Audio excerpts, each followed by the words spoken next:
আসসালামু আলাইকুম। ঈদের পরে আমরা কিন্তু কোথাও বেড়াতে যাইনি।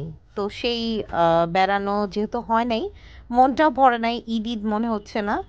আর টুটুল এবং রুহি আমাদেরকে একটা প্ল্যান দিল যে, "চলো আমরা কোথাও লং ড্রাইভে যাই।" তো যেই কথা সেই কাজ, আমরা কিন্তু বেরিয়ে পড়লাম।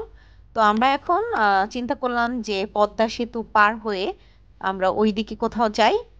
আর ওইদিকে বলতে ফরিদপুরের দিকেই যাবো চিন্তা করলাম যে ওখানে কোথাও লাঞ্চ করে একটু ঘুরে ফিরে এরপরে চলে আসবো। আর আমরা চিন্তা করছিলাম যে কোথায় খাবো? তা আমাদের কাছে একটা বেস্ট অপশন মনে হয়েছে যে ওখানে একটা ভালো রেস্টুরেন্ট আছে, সেটা হচ্ছে সাম্পান হাইওয়ে ইন। তো ওটার কিন্তু ভালোই হাইপ আছে এবং অন্যান্য যে হাইওয়ে বাসগুলো ওগুলো কিন্তু ওখানেই থামে। তো যেই কথা সেই কাজ, আমরা বের হয়ে গেলাম এবং আমরা খুব এনজয় করছিলাম ওয়েদারটাকে। খুব সুন্দর একটা বৃষ্টি শুরু হয়ে গেল। আসলে বৃষ্টি তো আল্লাহর সবচেয়ে বড় একটা দান। তো আমাদের কিন্তু খুব ভালো লাগছিল। আর কিছুক্ষণ পরেই দেখলাম বৃষ্টিটা শেষ। তবে যতক্ষণ ছিল খুব ভালোই লেগেছে। তো টুটুল কিন্তু খুব সুন্দর ড্রাইভ করেছে। তো পাশে রুহি ছিল আর আমরাও পিছনে ছিলাম। তো দেখতে দেখতে আমরা দুপুর ৩টার সময়, ৩টা সাড়ে ৩টার দিকে হাইওয়ে ইনে পৌঁছে গেলাম। যেয়ে দেখলাম প্রচুর ভিড়। কারণ ওখানে সব ভালো ভালো ভলভো বাসগুলো, যেগুলো খুলনা হয়ে ফরিদপুর হয়ে ঢাকার দিকে আসবে, সবাই কিন্তু ওখানেই বসে এবং ওইখানেই বিরতির একটা ব্যবস্থা থাকে। তো আমরা প্রথমেই দেখলাম বাহির থেকে হাইওয়ে ইনের লুকটা কিন্তু বেশ ভালো এবং খুব জমজমাট। তো এই তো আমরা ঢুকে যাচ্ছি। যে প্রথমেই চিন্তা করছিলাম আসলে কি খাবার নিব এটা নিয়ে। তো যাই হোক, আমরা হচ্ছে শান্ত আমার ভিডিওগুলো করে দিচ্ছিল আর আমি দেখাচ্ছি যে চলো আমরা ভিতরে যাই।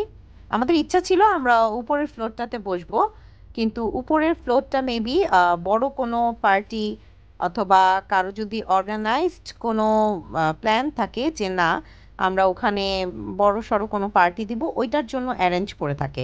আর নরমালি যারা নরমাল এসে লাঞ্চ অথবা ডিনার অথবা একটা ব্রেক নেয়, তাদের জন্য কিন্তু নিচের ফ্লোরটাই বেস্ট আমার মনে হয়।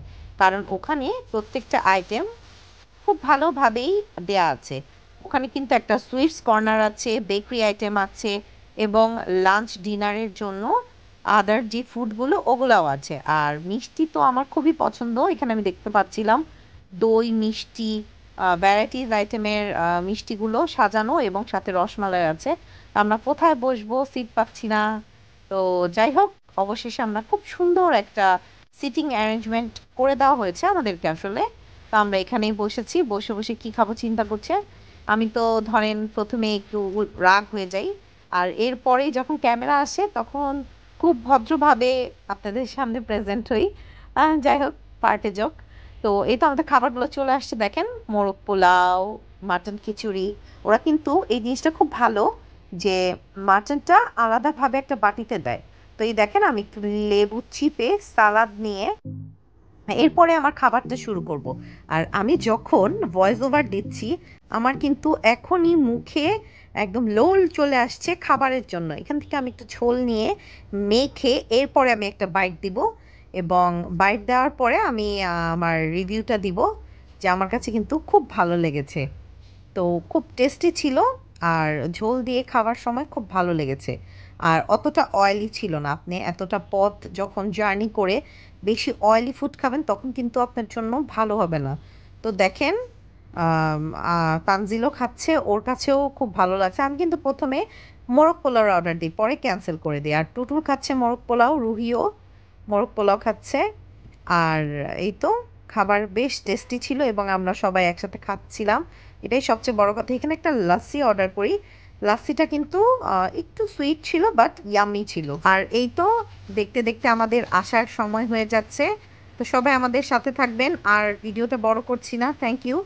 ভিডিওটা ভালো লাগলে আপনারা লাইক দিয়ে দিবেন, শেয়ার দিয়ে দিবেন। Thank you.